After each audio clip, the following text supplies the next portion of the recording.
Come all you rebels, youth spirits, rock minstrels, truth seekers, peacock freaks, poets, barricade jumpers, dancers, lovers, artists. It is summer. It is the last week in August, and the National Death Party meets the Bless Johnson. We are there. There are 500,000 of us dancing in the streets, throbbing with amplifiers and harmony. We are making love in the parks. We are reading, singing, laughing, printing newspapers, groping, and making a mock convention and celebrating the birth of free America. The life of the American spirit is being torn asunder by the forces of violence, decay, and the napalm cancer fiend. We demand the politics of ecstasy. We will create our own reality. We are free America, and we will not accept the false theater of the death convention. We will be in Chicago. Begin preparations now. Chicago is yours. Do it. So that, Dominic, I mean, you'll recognize this because these are very much your people, aren't they? These are the Yippies, the Youth International Party, and that was their manifesto, which was published in early 1968. Yeah. And the National Death Party, that's the Democrats, the Yippies are preparing to go and make their case for how America should be run. They are. On the very doorstep of the National Death Party as it meets for its convention in Chicago. Nothing better captures, I think, Tom, the tone of the late 60s counterculture than that very powerful and persuasive manifesto. I'm going to be honest, I love the Yippies. Do you? Yeah. So what's coming today is one of the most dramatic weeks in modern American political history. It's the Democratic National Convention in Chicago, where, as you say, the Yippies are going to confront the war makers. The man. With the politics not merely of protest, but the politics of play, as they would call it. And a massive spoiler alert for anybody who doesn't know what's coming. This will not end well at all for anybody. It all kicks off, doesn't it? It does indeed kick off. So this is one of the most turbulent political set pieces in American history. The televised pictures of riot police, the Chicago police, battling protesters right underneath the hotel where the Democratic bigwigs have their campaign headquarters. I mean, it's an extraordinary, extraordinary moment. But we've got the Yippies to come, Tom, so restrain yourself. I know you love the Yippies. By the way, I will just say the one thing, which is that everybody who's listening to the podcast, not watching it on YouTube, you merely heard that, but I had to see Tom. I mean, you really performed that, didn't you? There was a lot of gurning, wasn't there? There was a lot of gurning. Well, I was entering into the fun. Yeah, the absolute spirit of it. Yeah. And I think, that you've missed your calling in many ways. I like to think that you can smell the joss sticks as I was saying that. I think ultimately the dynamic of this podcast is basically, on the one hand, somebody who could well have been in the Yippies, and on the other hand, somebody who would very much enjoyed being part of Mayor Daley's Chicago Police Department. The pigs. Yes. And there are more pigs to come. And I'll leave it to the listeners to work out which is which. So let's remind ourselves where we got to with the Democrats. President Lyndon Johnson had pulled out of the race on the 31st of March, and that left three candidates. Eugene McCarthy, the giant killer, who had kind of toppled him, Vice President Hubert Humphrey, and the romantic celebrity par excellence, Robert Kennedy. McCarthy and Kennedy, you'll remember, fought out the primaries. Kennedy won narrowly in California on the 4th of June and was assassinated in his moment of victory. So you might think, just picking up that story, well, does this leave McCarthy free, unchallenged, as the standard bearer of the anti-war movement against Hubert Humphrey? But actually not really. First of all, the Kennedy people still, are very bitter about McCarthy. McCarthy himself spends the next 2 months in what I think was ultimately a kind of deep depression. Does he feel guilty then? I think he does feel guilty. So if you remember in the last episode, he had made quite sardonic, you might say insensitive remarks immediately on hearing that Kennedy had been shot. But then I think he did feel guilty. When I did my book on McCarthy, people I interviewed said he just seemed a stricken man in the next 2 months. He was disengaged from his campaign. Actually, there's a note in Hubert Humphrey's archives McCarthy went to visit Humphrey the day after Kennedy died, and Hubert Humphrey made a secret note of the conversation. And he said he felt that McCarthy was just completely exhausted, had lost heart. All of the fun had gone out a bit for him. And his campaign basically falls apart. There's a wonderful line, and I think it's in an American melodrama where it's a very British comparison.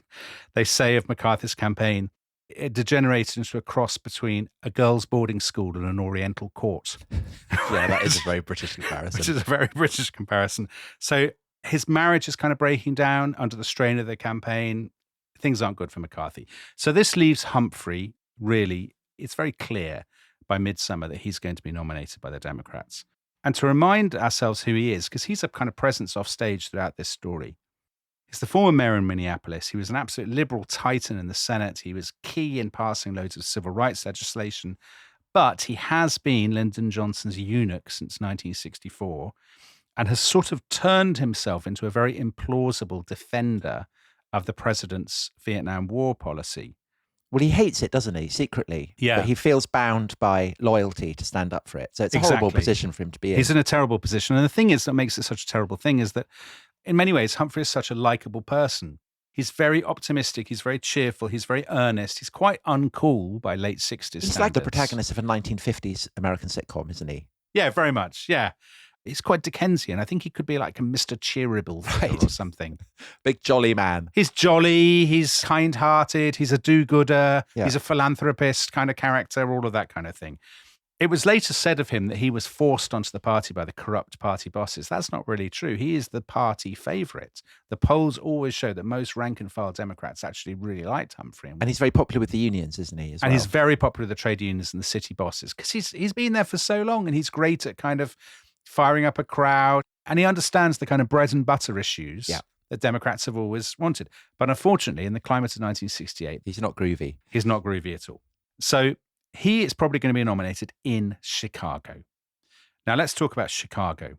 Chicago is, at this point, the second biggest city in the United States. It hasn't yet been overtaken by Los Angeles. It's the capital of the Midwest, and its reputation is the city that works. So it's always compared with New York. Chicago is a much more well-oiled machine than New York. Its finances are in better shape. It's not crippled by strikes all the time as New York is. It's a very, in inverted commas, ethnic, to use the terminology of the 60s and 70s. It's a very ethnic city, so Irish, Eastern European, Italian, and so on. And black? And it does have a large black population. However, it's by far the most segregated city in the United States, meaning there are black neighborhoods and there are white neighborhoods, and there's not really a huge amount of mixing. But obviously not legally.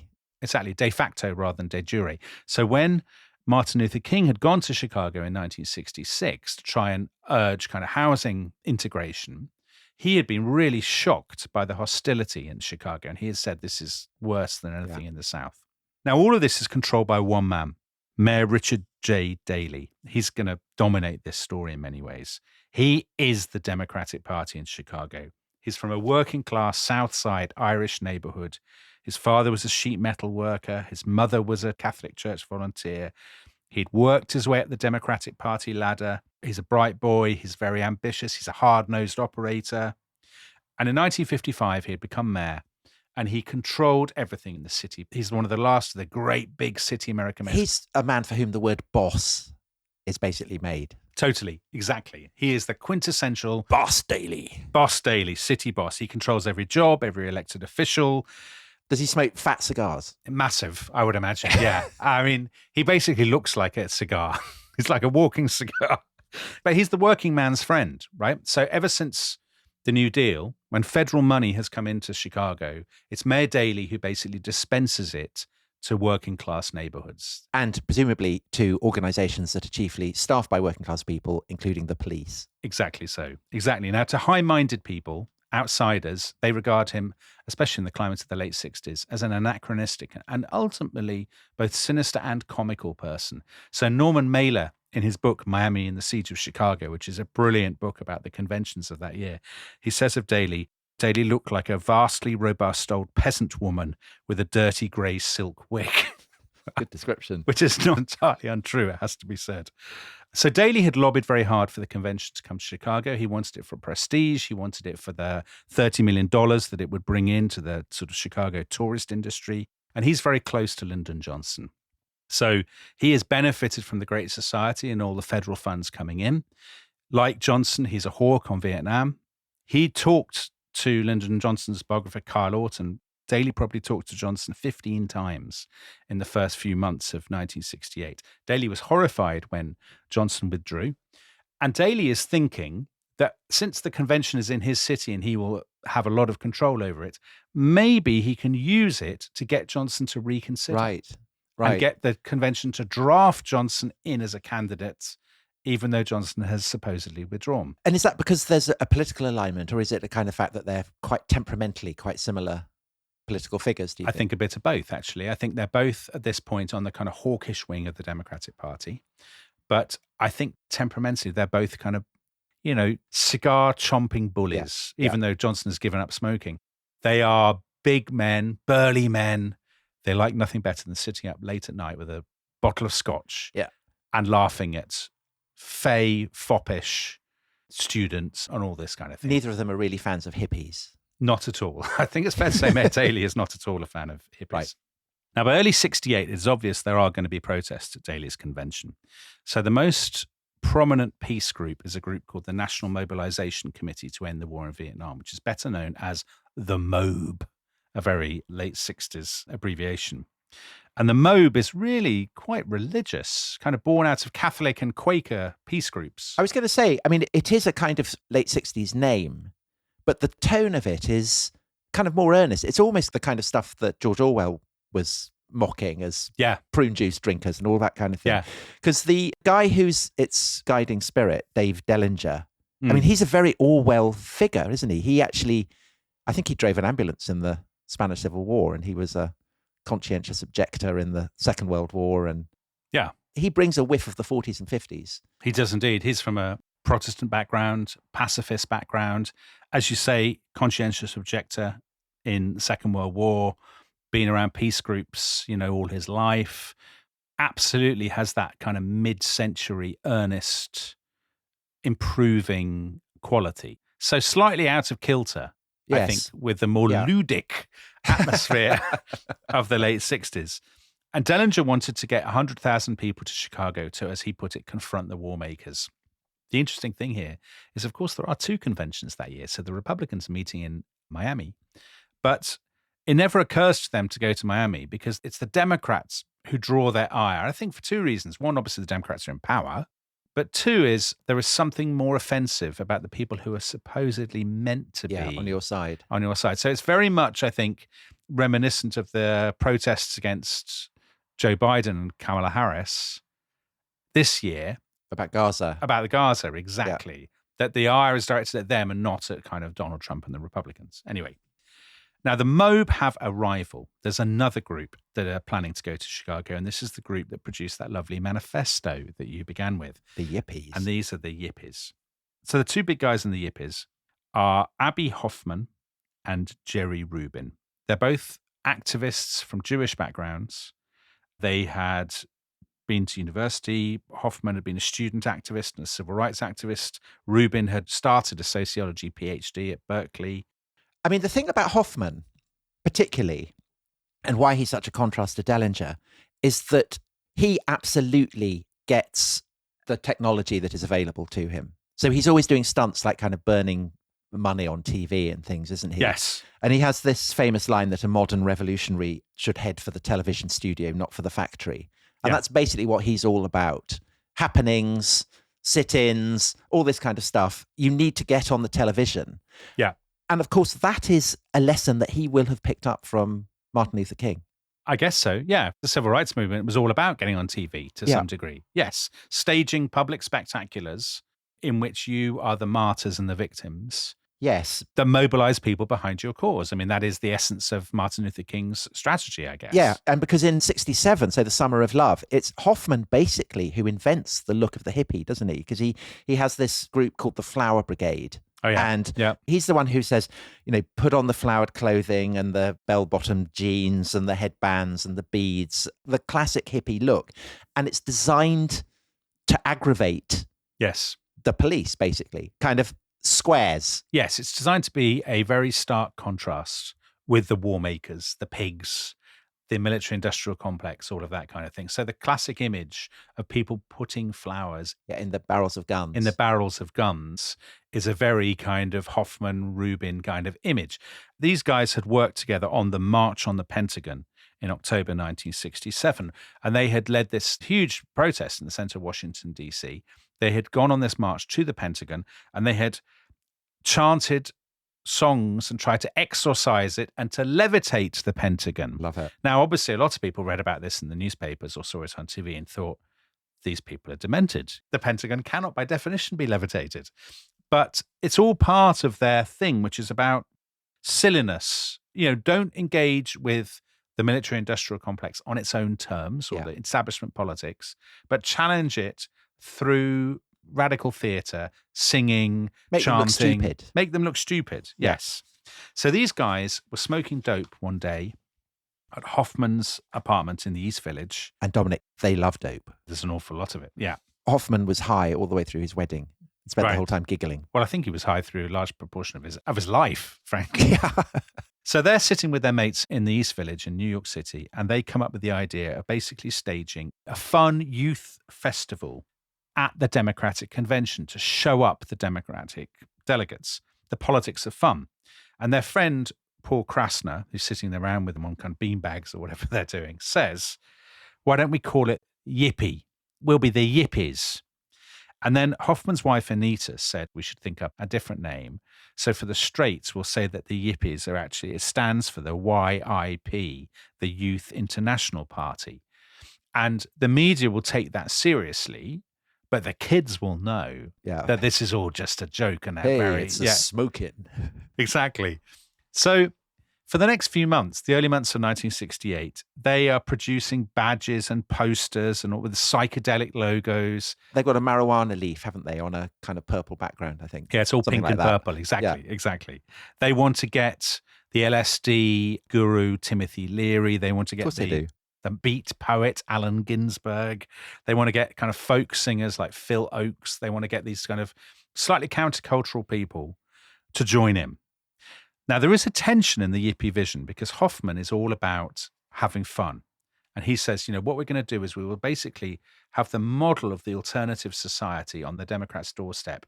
We'll be all reading poetry and making love and stuff. They'll feel terrible because they'll realize their lives are worthless. Rubin is much more confrontational. And he told a meeting in New York, he said, basically, we're going to bring 500,000 people to Chicago.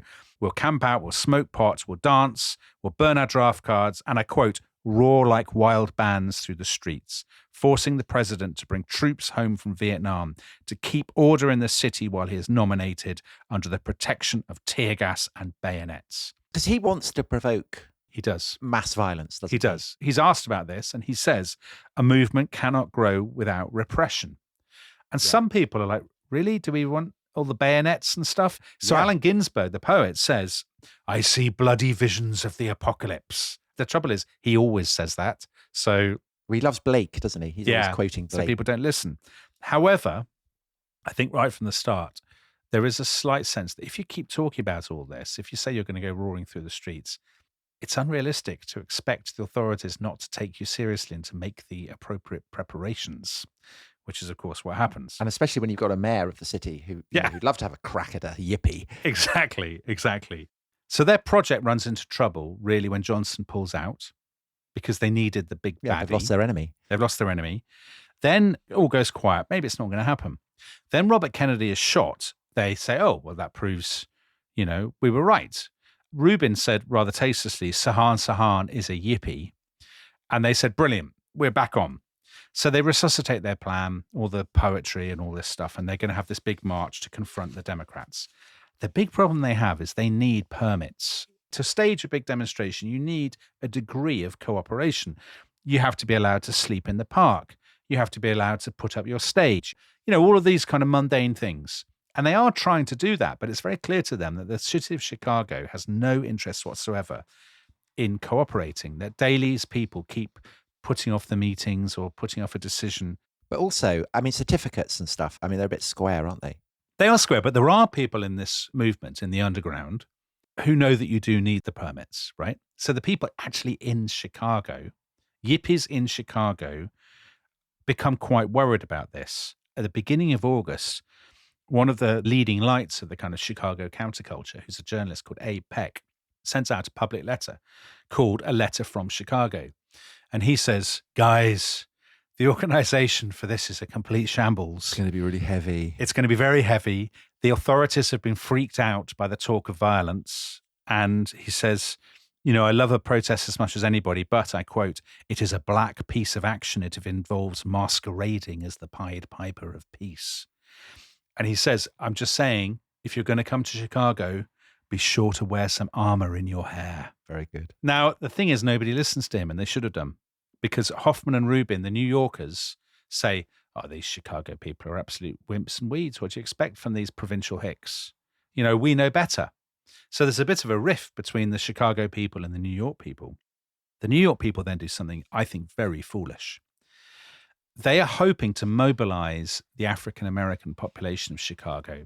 And their strategy for doing this is to try to make contact with the largest gang in the city, called the Blackstone Rangers. Now, they don't obviously have any joy. The Blackstone Rangers have no interest in reading poems. Hippies and stuff. Yeah. However, as we will see, word of this reaches the Chicago police and it completely freaks them out. Because obviously they say, what's going on? These hippies are in alliance with these bad guys from the streets. Anyway, the convention approaches August 1968. The Chicago Underground are now very concerned about what's going to happen. And they issue another statement begging people not to come. The word is out. The cops will riot. Chicago may host a festival of blood. But Hoffman, he's not put off, is he? Not at all. He's saying he wants 5 days of energy exchange, which is kind of what he's going to get. Well, the New York people are all there by about the 20th of August. Which I think, isn't that also the date that the Soviet Union invades Czechoslovakia, which is kind of grumbling away in the background to all this. It is. And so that provides more scope for them to, compare Chicago to Prague or whatever. There's definitely an element of role-playing in this, right? That the Chicago Convention is unfolding at exactly the same point as the Prague Spring. And so a lot of people are saying, oh, these are two sides of the same coin. People are confronting the war makers on both sides of the Iron Curtain. Soviet tanks, Chicago pigs. Exactly right. On the 22nd of August, Hoffman holds a press conference in Chicago and he says, here are our demands, the Yippies' demands. They are, not unpredictably, legalize marijuana. Let's have full employment, turn all the mass media over to the people, end imperialism, abolish money. Make love, not war. And the last one is blank, he says, so people can fill in whatever they want. And the manifesto ends, political pigs, your days are numbered. We are the second American Revolution. We shall win. Yippee. It's not yippee. I suppose it's ambivalent, isn't it? Yeah, you're thinking yippee in the sort of Yee-hee. a slide at a children's party. Are you? I'm thinking yippee. See, I think of it as more Yippee. slightly downbeat, like a bit more stoned, I guess. I don't know. Now, the mainstream people, the mob, are very anxious about the Yippies being there. They see them as irresponsible and narcissistic. But the mob also are conscious of the potential for violence. So violence, you could say, is built into their protest model too. Their slogan, confront the war makers, has the kind of implicit suggestion that stuff might kick off. And their poster is a kind of very aggressive poster. It shows a pig, literally a pig, holding a club, wearing a police helmet, sort of dancing or stamping on a map of Chicago. And I guess that brings us to the other great actors in this drama, which is the Chicago police.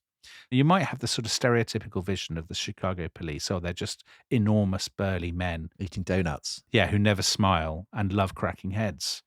And actually, that would be a little bit harsh. There's a really good book on this by a guy called David Farber. And I can remember he published it, I think, in the late 80s or early 90s. I'd read many accounts of this convention, but I'd never read one in which it had ever occurred to the author to give the story from the point of view of the Chicagoans, of the Chicago police. So he points out the Chicago police are not enormously backward. They had been modernized in the previous 10 years by the most innovative police superintendent in the country. He was a guy called O.W. Wilson, and he had promoted and aggressively recruited black officers. So actually, 1 in 4 of the Chicago police are black, a better proportion than in most other American cities. Yeah, that's not part of the image you have of the events, is it? Never part of the image. But it's important to have that in mind. The morale of the Chicago police is rock bottom. Crime had been growing 5 times faster than population had. And the threats to policemen's, health, life, so on, are greater than ever before. However, they feel, if you ask a cop, they feel unsupported by the courts, by the political system, and indeed by the public. They feel that they're hands tied behind their back, all of this kind of thing. I'm not saying I necessarily agree with them. But that's their take. That's their take. They're conscious their pay has fallen behind. Farber points out they're paid less than plumbers, less than glaziers, and a lot of other what he calls low status workers. So they're not the elite of the working class by any means. And they feel what they hate more than anything, and I quote, ill-mannered, self-righteous college kids whom they believed came from privileged backgrounds, protesting in the streets and mixing with and supporting Negroes about whom they knew nothing. They resented the middle-class demonstrators who talked about equality and freedom, but showed no respect for authority or understanding of those who just wanted to keep the simple things they had worked for so hard. So that is their mindset. Okay, there is class-based tension. Definitely there's class-based tension. Right from the beginning. Huge amounts of class tension. Also, the Chicago police have come in for severe criticism in 68, not for being too harsh, but for being too weak. So after Martin Luther King's assassination in April, there had been days of rioting in Chicago. 11 people had been killed and 500 injured, and there had been thousands of arrests. Now, the civil rights leaders in the city laid into the police and said, shouldn't have gone in so hard, all of this. Mayor Daley came out and said, I was disappointed the police was so weak. He said, we should be a city of order. Their police chiefs should have told their men that with arsonists, he's horrified by the arson. And he says, arsonists, we should shoot to kill. When people are looting, we shoot to maim. That was his expression. And so with that robust approach to law and order, what is Daley's response to the Yippies turning up and Hoffman suggesting that they're planning to put LSD into the Chicago City water supply? Well, you see, this is the thing. Does this go down well? It doesn't go down well at all. Because remember, the Yippies are saying all this publicly. They're not just saying it among themselves. They are saying, for example, we will block all the expressways. We will, as you said, Tom, this is the story that's repeated in every newspaper. Dose the water supply with LSD. We will storm the amphitheater. We will invade the hotels. And they wanted to paint cars to look like taxis. All of this stuff. And kidnap delegates and dump them. But, you'd have to be a square who's not familiar with Antonin Artaud to take it literally, right? Only a square would do that. I think in a country which has seen years of urban rioting, and also has seen a president shot dead 5 years earlier, the leading civil rights leader, one of the most famous men in the world, shot dead that April, and a presidential candidate shot dead in June, it is implausible to imagine the city authorities not taking these threats seriously. But Dominic, they are not real threats, are they? They are ludic threats. They are street theatre. They are... I suppose so. If your car is painted to look like a taxi, you'd probably find it enormously annoying, wouldn't you? Yeah, they're not really planning to do it. They're not really planning to do any of this stuff. I think they are planning to do some of it, actually.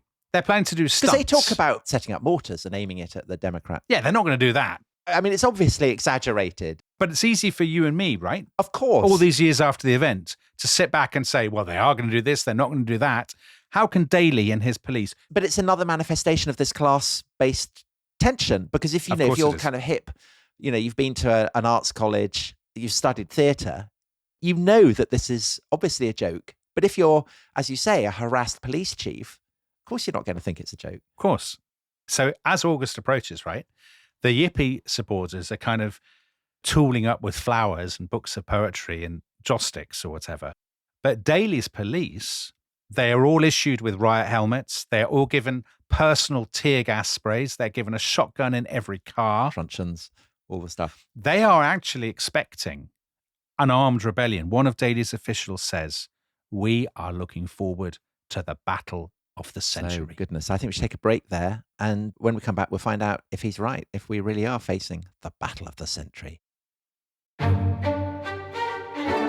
This episode is brought to you by Rocket Money. Tom, we often talk about how to organise our finances. I'm very conscious that I'm paying for a lot of mad subscriptions. And there's one thing that we've talked about often on this show. It's the thing that we probably hate more than any other, and it's a hidden fee. I would love to get my finances under control. There are all these things piling up on our bank statements, and I think I need to fix this problem. I need to sort this out and to stop this. I mean, my finances are so chaotic that I need this app. So I'll tell you what it is. It's called Rocket Money. It's a personal finance app that helps find and cancel your unwanted subscriptions. It monitors your spending and it helps to lower your bills so that you can grow your savings. With Rocket Money, you can track all of your subscriptions and you can easily cancel within the app with just a few taps, saving you time, avoiding charges. And you can also set budgets and goals and get personalized insights and regular reports to track how you're doing. They will even send you real-time alerts for large transactions, upcoming bills, refunds, and even low balances. So let Rocket Money help you reach your financial goals faster. Join at rocketmoney.com/ishistory. That's rocketmoney.com/ishistory. rocketmoney.com/ishistory.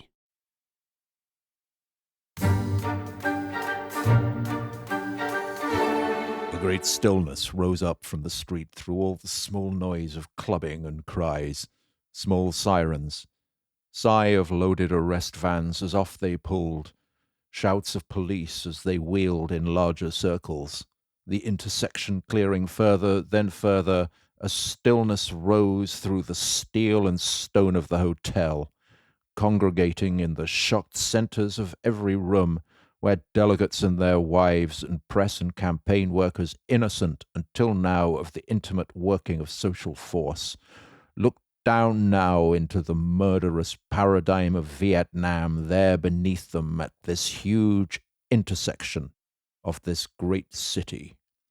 That was Norman Mailer in Miami and the siege of Chicago, and he's writing about the climax of this battle of the century that one of Daley's officials had promised, taking place in the streets of Chicago. So, Dominic, before we get to that climax, how does it all play out? How does it begin? So, to give people a sense of the geography, the downtown area of Chicago is called the Loop, and the main hotels and office blocks are along Michigan Avenue, which runs north to south. So you've got that. Adjoining the Loop, next to Lake Michigan, is Grant Park. Now, further to the north, you have another park, which is called Lincoln Park. And then to the south, there are the great stockyards on which Chicago was built, the biggest in the world. So Norman Mailer, in his book, he starts the section about Chicago with a brilliant sort of portrait of these stockyards, of the blood and the work and all this. And this is quite a distance from the center, right? From the downtown. Yes. About 6 miles or something. And next to the stockyards is the amphitheater, where the convention will take place. The hotels are in the center, but the amphitheater is to the south. And the amphitheater is ringed by a huge barbed wire fence. There are roadblocks. There are armed police, thousands of them on patrol. There's a no-fly zone above. There is maximum security. So the Yippies have set up shop in Lincoln Park quite a long way away.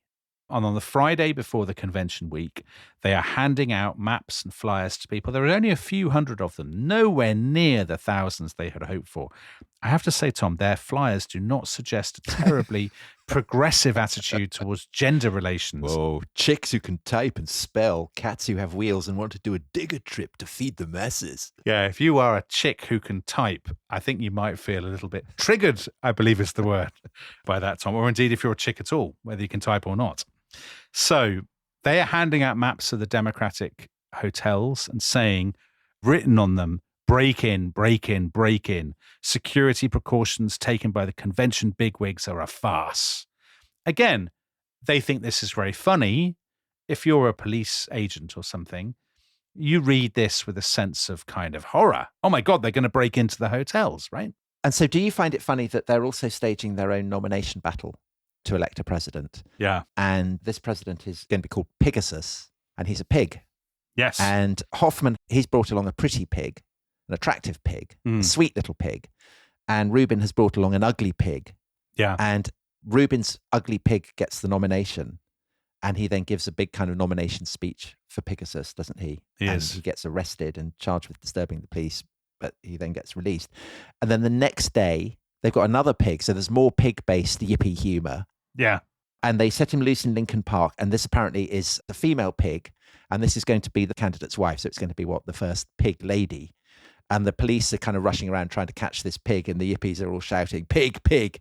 Because, is it a pig or is it the police? It's all very funny. Yeah. And then when the police finally get the pig, they all shout out, be careful with the next first lady. Do you find that funny?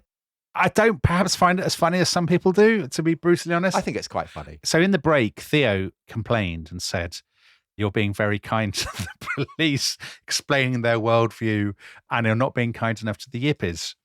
I feel that this isn't tremendous behaviour from the Yippies, to be honest, the last couple of moments we've had from them. I feel they've let themselves down a little bit with the pig and with the chicks. I think all that. I think more with the chicks than with the pigs. Well, animal rights people will pronounce on that, Tom. You'd rather be nominated for president than be kind of chopped up into slaughtered in the stockyard. In the stockyard, wouldn't you? Maybe.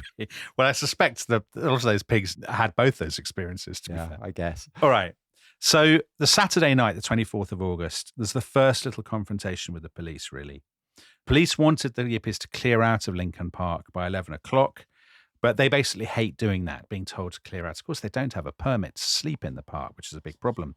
And this confrontation is diffused by Allen Ginsberg, who sits down and chants Om for 20 minutes. And this works. He calms the crowd down and he leads them, like a kind of Pied Piper figure, out of the park. But on the Sunday, it's a different story. So the Sunday, the 25th of August, the convention is going to meet the next day. First of all, the sort of mainstream peace movement, the MOBE, they organised a march into the downtown area to the Hilton Hotel, the Hilton where a lot of this action is going to take place. It's right in the centre of Chicago, on Michigan Avenue. All the bigwigs are staying there and the campaigns have their headquarters there. And they are down below the hotel, some of them waving Viet Cong flags and chanting, hey, hey, LBJ, how many kids did you kill today? Their traditional kind of chant. But the real confrontation comes back in Lincoln Park to the north. This is where the Yippies were going to have their Festival of Life. Brilliant. And there were all these bands going to come and it was going to be brilliant. And actually, it's like one of those festivals that people organize these days for Instagrammers in the Caribbean or something, where they all end up stranded on a desert island with no food. Or like those Christmas festivals that turn out to be a sheep with an antler on it. That's right, exactly. So only one band turns up. It's a local band called the MC5. They expected 100,000 people to come. They get about 3,000 or 4,000. There's a big dispute with the police about electricity and if they can use a stage.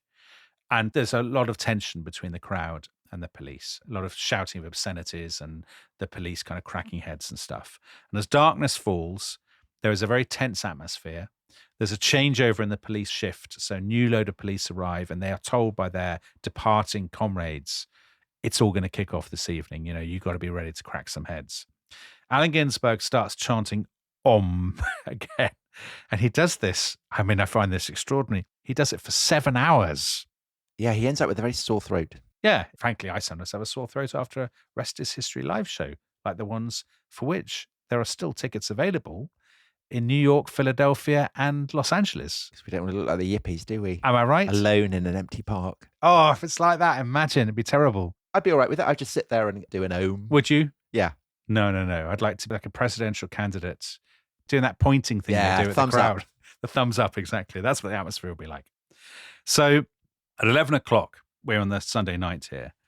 The police are trying to clear the park. The crowd are chanting, hell no, we won't go. A lot of shouting about pigs.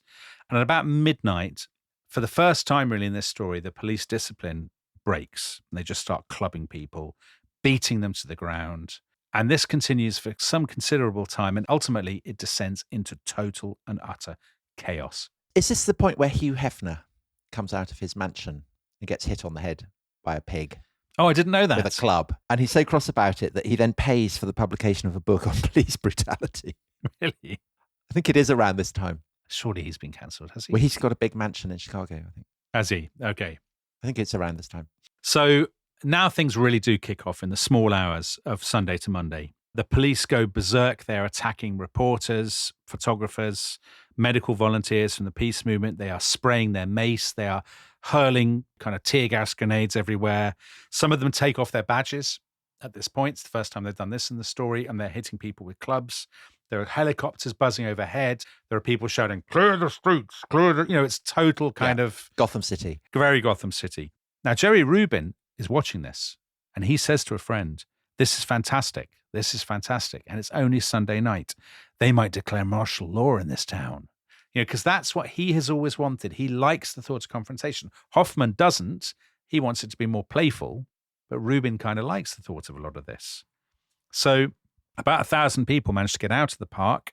They kind of run down towards the Loop, the downtown area, and they're chanting, ho, ho, Ho Chi Minh. And they're jumping on cars. They are throwing bottles and stuff like this. There are police waiting for them at one of the bridges, and they manage to kind of beat them back. And this dies down at about 2:00 in the morning. This is before the convention has even opened, right? So a lot of people think that it's basically one night of action. It isn't. It's night after night after night. So the next day, the convention opens. Daley opens it. He has prepared signs reading, "We love LBJ." He still really is hoping to get LBJ nominated as president. His fallback position is, if necessary, he'll accept Humphrey, but he really would like LBJ. And he says to the convention that morning, "We will not tolerate," and I quote, "people who seek to destroy instead of to build, who would make a mockery of our institutions and values." But actually that very evening, there is yet more fighting in Lincoln Park, because after the previous night, everybody now is expecting it. So the police now come wearing gas masks. They've got gas and smoke grenades, and they don't wait before wading into the crowd this time. Again, they tear off their badges.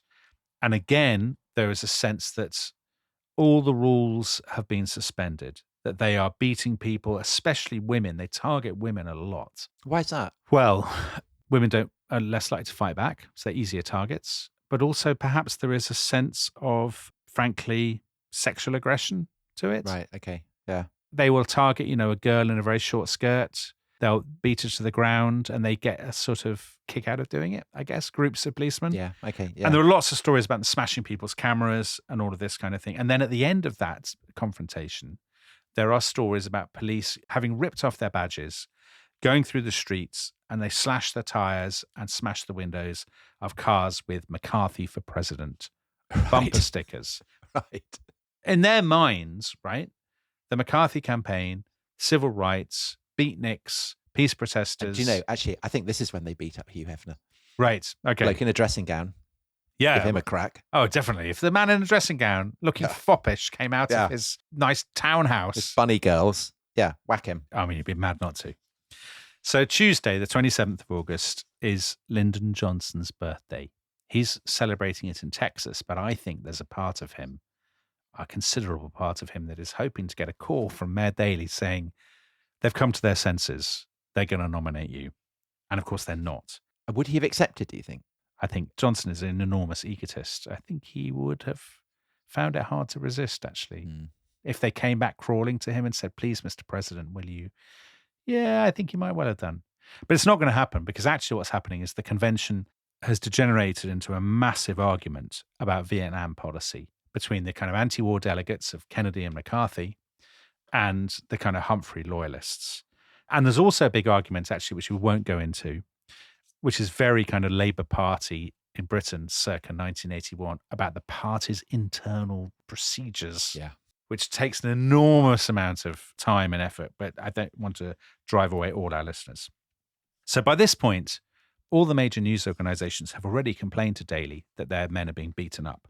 Their reporters are being beaten up. And that enrages him, and it makes him even more determined not to give in and to keep to a hard line in the streets. But what also probably contributes to the hard line is that evening, a new face arrives in Lincoln Park to address the Yippies and co. And this is the national chairman of the Black Panthers, a guy called Bobby Seale. So that's the militant black organization. Exactly. And Bobby Seale stands up and he says, "If a pig comes up to you and starts swinging a billy club and you check around and you got your piece, you got to down that pig in defense of yourself." He says, "If you pull out your piece, your gun, and you shoot it well, all I'm going to do is pat you on the back and say, keep shooting." Now, again, some people listening to this would say this is clearly not really meant to be taken seriously. This is exaggerated, sensationalist. It's part of the rhetoric of the late 60s. On the other hand, there are quite a lot of guns in America. And again, an FBI informant or a police agent listening to this will go back and say, there are people there who are telling the crowd to shoot us. So you can see how it contributes to the sort of sense of tension.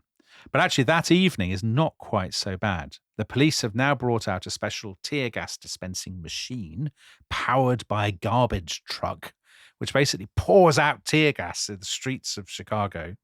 So there's tear gas generally drifting through the streets. And actually, a lot of people are knackered and bruised after the previous evening. So Tuesday is a bit quieter. But also, everybody knows the real climax is coming on the Wednesday. Because that's the day that the Democrats are nominating their candidate for president. Exactly. So let's turn to Wednesday. 9 o'clock that morning, Abbie Hoffman is arrested having breakfast at his hotel. The police have clearly been keeping tabs on him. They arrest and charge him with disorderly conduct because he has an Anglo-Saxon word printed on his forehead. Groovy. They want to make sure basically that he is off the streets. They see him as one of the masterminds of this conspiracy. However, they don't arrest the mainstream peace movement leaders, the MOB, and they're going to have a rally in Grant Park, which is directly opposite the Loop, which is across Michigan Avenue from the big hotels like the Hilton. So at about 3 o'clock that afternoon, there are about 15,000 people in Grant Park, and they are Yippies, MOB peace campaigners, general kind of pacifists and people of that ilk, and McCarthy campaign volunteers. So a real mixed bag. And there are hundreds of police. And it really starts to turn ugly when a teenage boy, climbs a flagpole by the bandstand in Grant Park, and he lowers the American flag, or starts to lower it. And at that, some of the police go mental. They push through the crowd. They grab this boy and they start to beat him up. And then the crowd intervenes and attacks the police, and there's a bit of fighting. More teenagers climb the flagpole and they bring down the flag and they hoist a red T-shirt. And at that, the police go berserk. They wade in again. And for the first time now, they explicitly target some of the organizers. So there's a MOB organizer, a guy called Rennie Davis. They target him. They get him down on the ground. A huge group of them beat him senseless. There's blood everywhere. And he has to be rushed to hospital. And at that point, his friend, who's a guy called Tom Hayden, who was one of the most, probably the most best-known student leader in America, or had been, he gets up and he gives this incredibly impassioned speech. And he says to the crowd, "Let's turn this overheated military machine against itself. Let's make sure that if blood is going to flow, let it flow all over this city. If the police are going to run wild, let them run wild all over this city and not over us. If we're going to be disrupted and violated, let this whole stinking city be disrupted and violated. Find your way out of here. I will see you in the streets." So quite French Revolution. Very French Revolution, actually. Very Camille Desmoulins, actually. Yeah. Isn't it? At the Palais Royal. So at that point, the rally breaks up. It's unclear what they're going to do. There are different plans. There's about 6,000 people blocked in Grant Park. And some of them must sit down and start singing protest songs. The police start bringing up arrest vans, and some of the crowd become very frightened, and they want to get away into the streets, into the Loop. They sort of start to head towards the bridges. There are railroad bridges that connect the park to the Loop, to the downtown area. But as they get to the bridges, they find that most of them are blocked by lines of National Guardsmen with machine guns. So they're trapped. They're trapped. I mean, it's a bit like, for the sake of argument, the Battle of Lake Trasimene, where the Romans were trapped by Hannibal. Well, Tom, Wouldn't you say? Just, I mean, clutching at a historical analogy. yeah. But I know, and you know, that you're not the first person to have made that analogy, and No. we'll come to the person who makes that analogy later. As darkness falls, the police start to wade into this trapped crowd with their clubs and stuff, but also firing tear gas grenades. So now you have people who are vomiting on the ground, crying, being blinded, or whatever, and the police just whacking them over the heads. An atmosphere of total panic.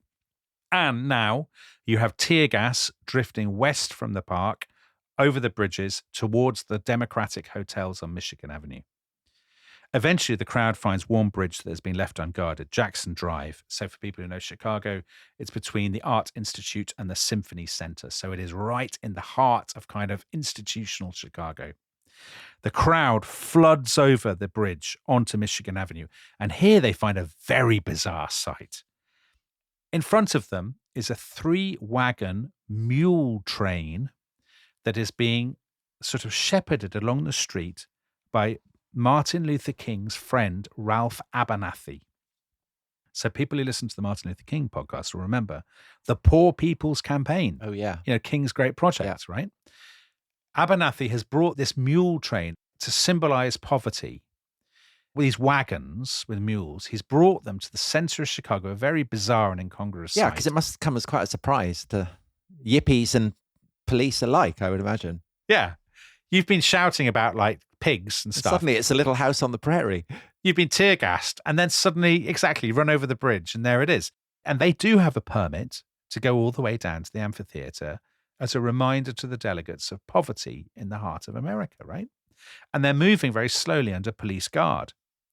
So you have now this incredibly weird scene. There's about 6,000 to 7,000 people packed into the center of Chicago in the intersection of Balboa Drive and Michigan Avenue, literally underneath the multi-story Hilton Hotel, kind of huge high-rise building.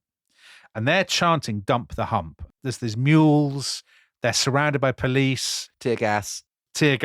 Eventually, the police commanders agree to let the mule train through, but only the mule train. So their lines part, and the mule train kind of proceeds off the stage towards the amphitheater. Point successfully made, you'd say. I guess so, but they haven't quite got to the amphitheater yet. But the police lines then reform, and now the demonstrators are effectively surrounded again. And basically, it's about 8 o'clock, whether there's a signal that is given or whether it is an improvised moment, it's impossible to be sure. But the police just go for it. They pile in as one into the crowd, screaming abuse at the protesters. They've got their clubs. Some of them are just using their fists. They're spraying mace in their faces. Some protesters fight back. They've brought sticks and rocks in the park. But that only inflames the cops further. More cops are being unloaded from buses of reinforcements. As they get off their buses, people see them and they're chanting, "Kill, kill, kill." And they pile into the demonstrators. They push a whole load of them back against the glass windows of these office blocks. The windows shatter and the demonstrators fall backwards into the buildings. And then the police are in on top of them among the shards of glass. Kind of total and utter carnage. And this is the same time as Prague is being... Yes, of course. Soviet tanks are coming in. So I think the protesters call it Chicago Checargo. Right. Kind of drawing the parallels. And I suppose one of the ways in which that comparison, which seems, I mean, on the face of it, grotesque, is the fact that the TV cameras are in Chicago for the convention and can cover all this, whereas in Prague, obviously, there isn't the kind of live TV footage. Oh, absolutely. Absolutely. So because this is under the Humphrey and McCarthy headquarters, the cameras are already there. There are huge floodlights. So if you go onto YouTube to see the scenes, you will see it's very bright, right? Because it's lit up by TV arc lights and the cameramen are there filming it.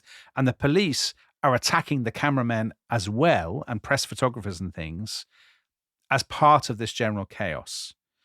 Norman Mailer is watching this from his hotel. He's there to cover the convention. The police attack like a chainsaw cutting into wood.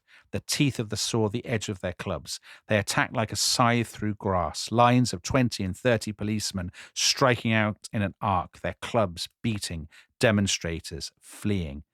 And this goes on and on and on. And are any of the presidential candidates watching? I'm thinking specifically of Eugene McCarthy. And if so... They're all watching, yeah. Does an incident from the Second Punic War strike him, as it has struck me?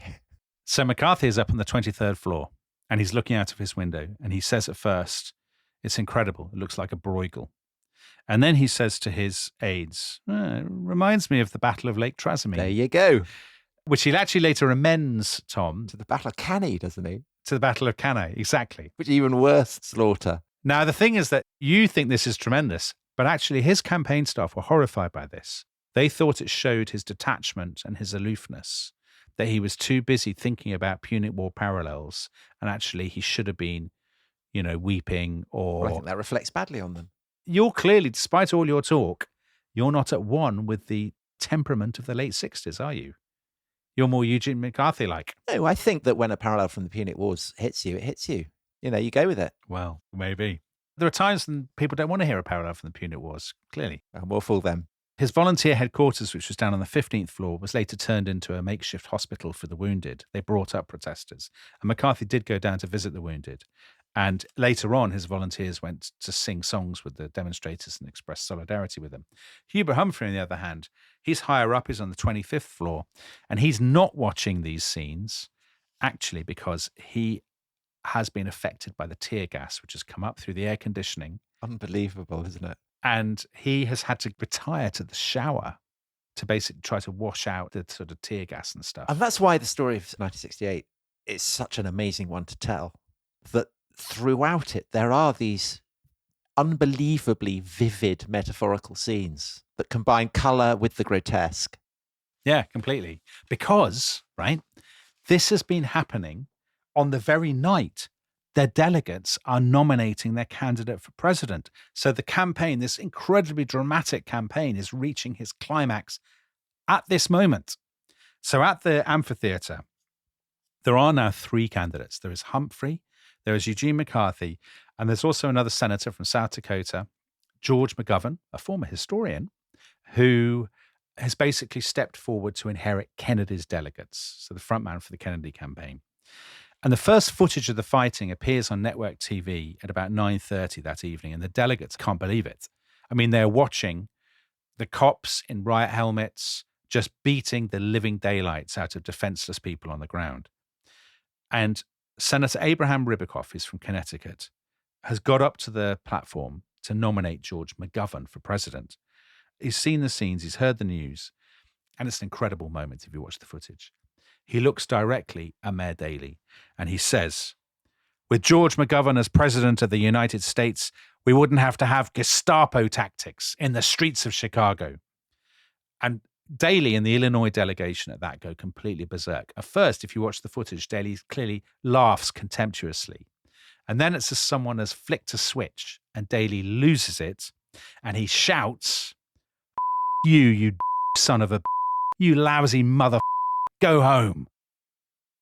And there is total bedlam, right? And Ribicoff, standing up there, cool, contemptuous, he stares at Daley in the face and he says, "How hard it is to accept the truth. How hard it is." I mean, an amazing scene to be playing out on national television. And you can imagine, I guess, that the Democrat spin doctors are kind of thinking this could be going better. Yes, it's not ideal for the Democratic Party's image. So Humphrey wins on the first ballot, massive margin. And Humphrey's come out of the shower now. He's in his hotel suite at the Hilton. So he can see. He can see. He's watching the television, surrounded by photographers to mark the moment. And because he's Mr. Cheerable, he just completely fails to kind of grasp the mood.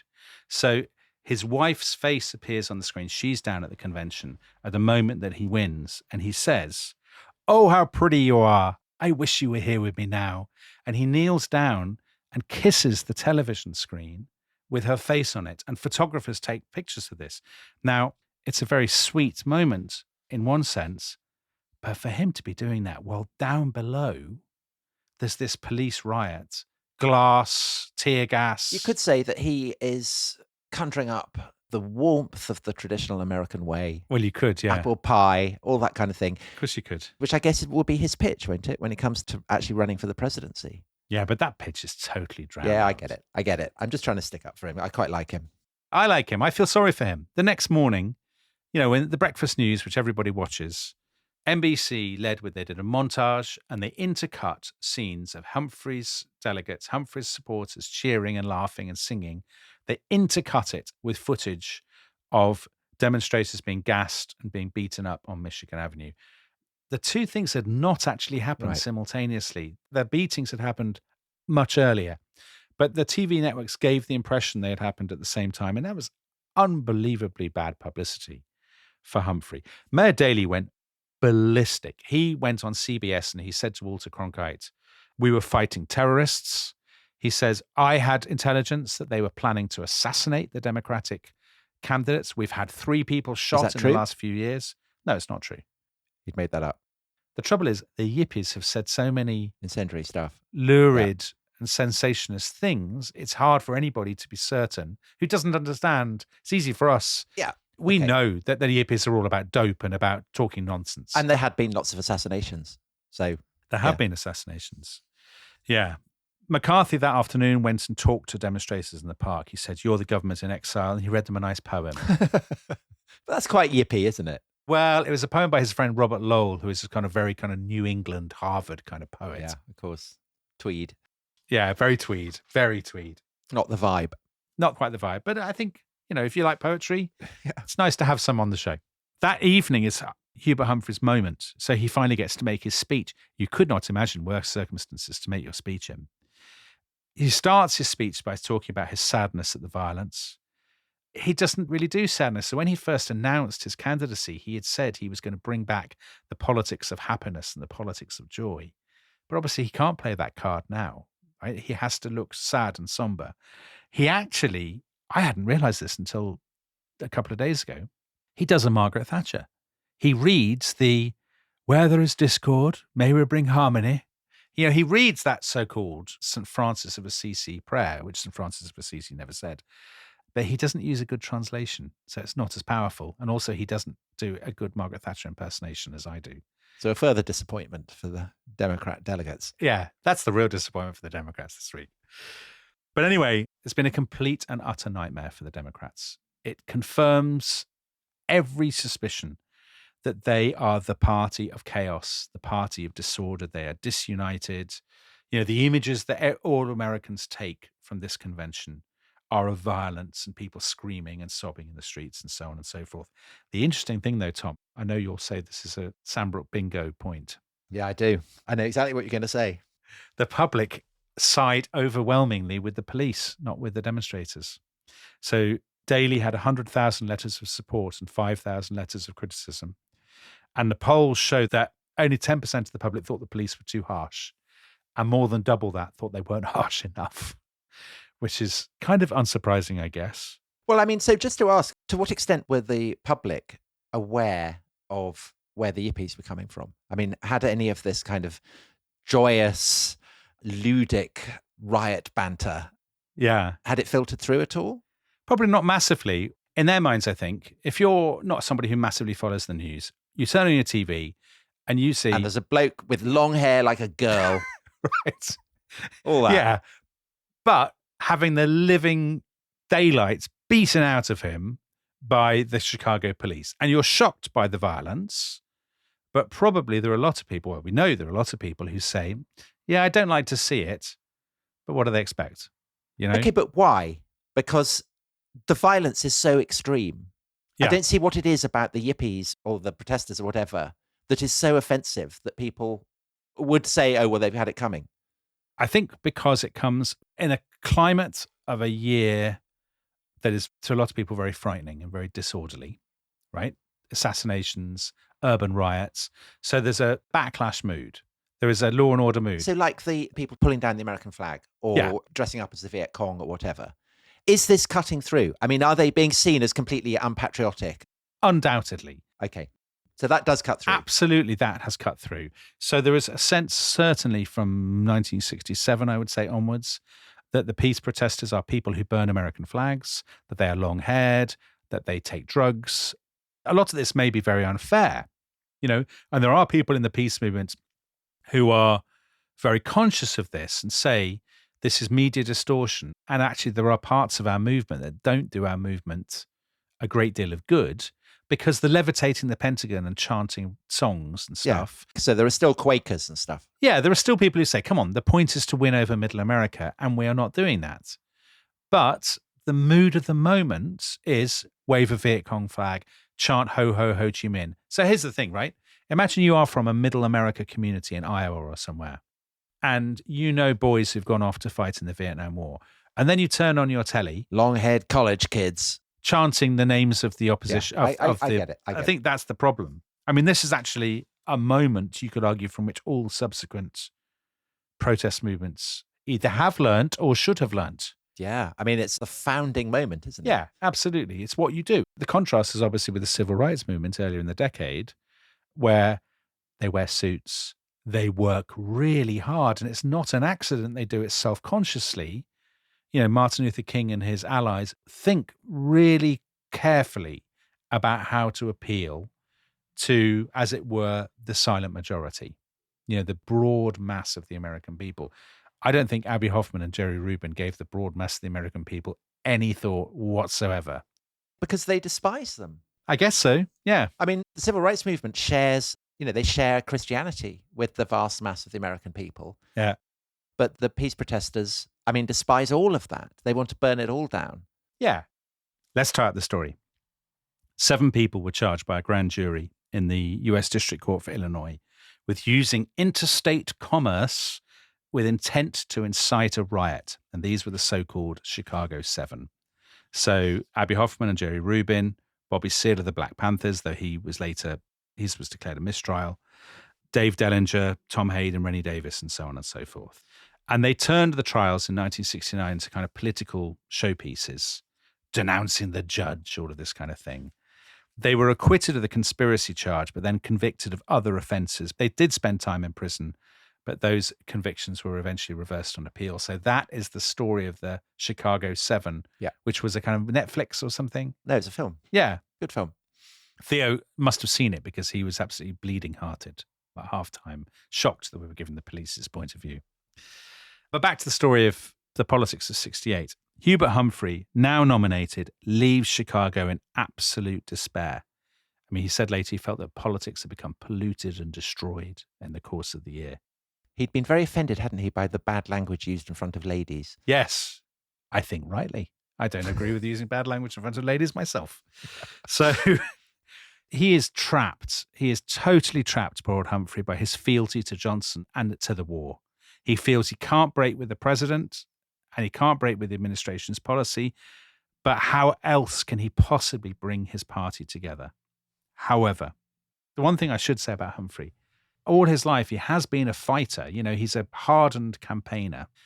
And the one thing that can possibly bring his party together, I guess, is that they are facing their ultimate bogeyman, the one politician whom most Democrats despise more than any other. And that's the man we'll be discussing in the final episode of this series as we turn to the great winner of this epic story, Richard Milhous Nixon. Okay, Dominic, thanks very much. And if you want to hear it straight away, you can do that, the routine, by going to therestishistory.com and signing up to the club there. But either way, we will be back very soon with the climax of America 1968. Goodbye. Bye-bye.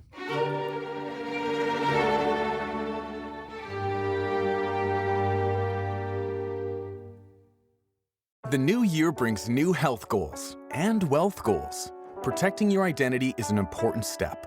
Your info is in endless places that could expose you to identity theft, leading to lost funds. LifeLock monitors millions of data points per second. If your identity is stolen, our restoration specialists will fix it, guaranteed, or your money back. Resolve to make identity health and wealth part of your New Year's goals with LifeLock. Save up to 40% your first year. Visit lifelock.com/podcast. Terms apply.